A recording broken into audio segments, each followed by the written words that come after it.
Hey you, Meowkaiser coming at you today with a mini chat about skill damage in this game.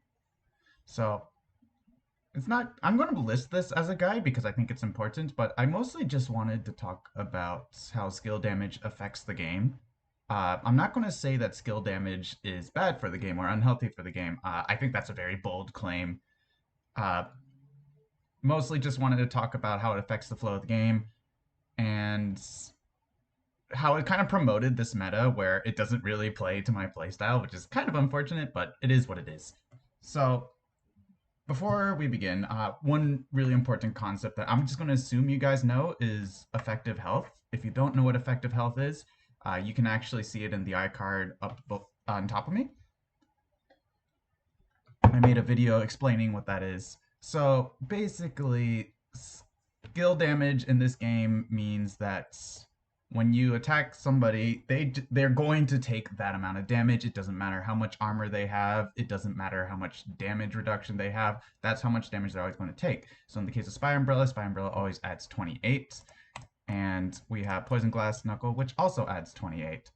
I believe we have one other thing, but this one doesn't do the same thing, even though it's poison technically, but whatever. So, interestingly enough, Spy Umbrella has been meta.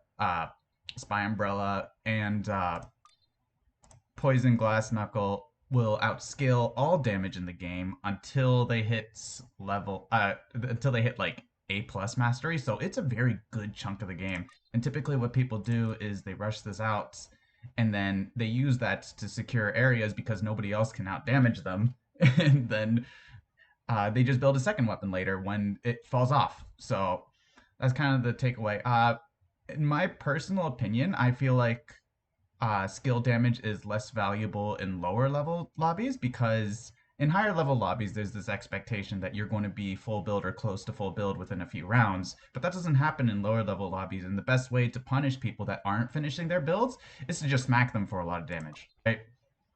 So there's also one other source of skill damage that's very notable, and that's where is she? Bianca?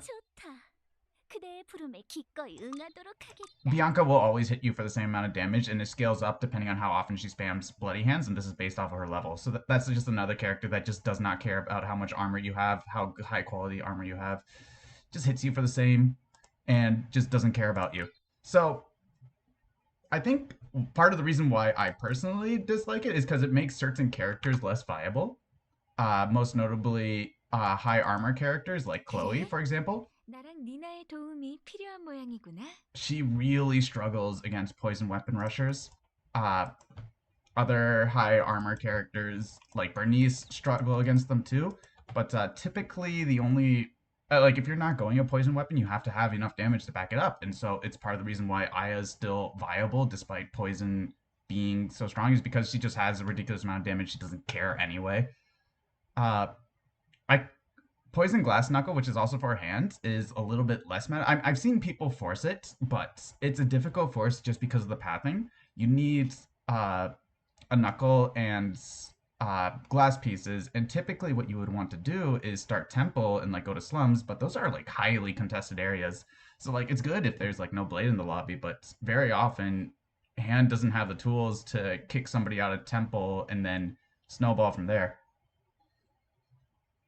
I've seen people force it out of well and stuff, but I still feel like that's not the way to go. But who knows? Maybe there's a setup for Poison Glass Knuckles that's really strong and we just haven't discovered it yet.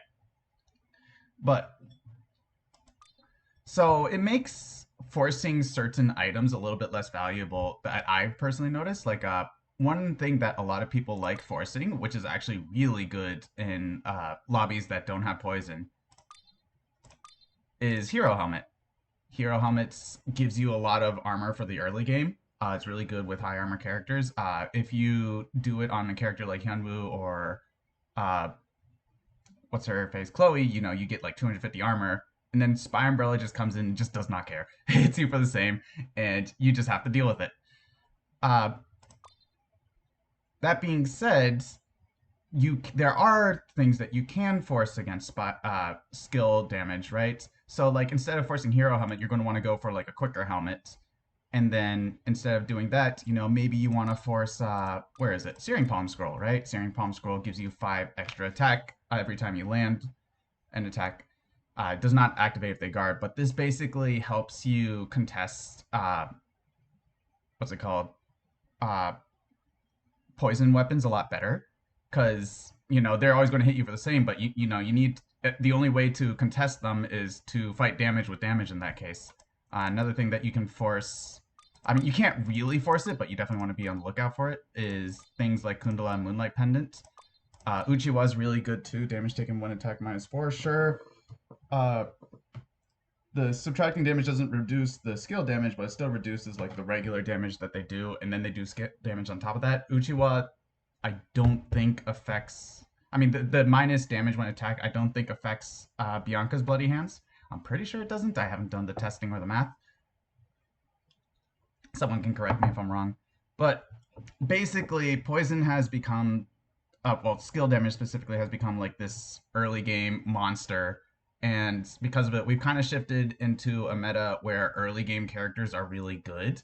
And like Aya, for instance, even though that Aya was buffed, Aya was already good beforehand just because of this meta shift.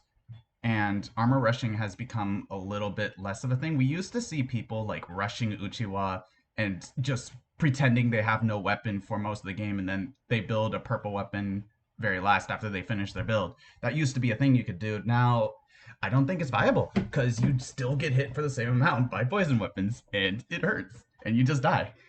Anyway, I hope you guys kind of like that, my thoughts on skill damage, and I hope you can apply it to your games. Peace.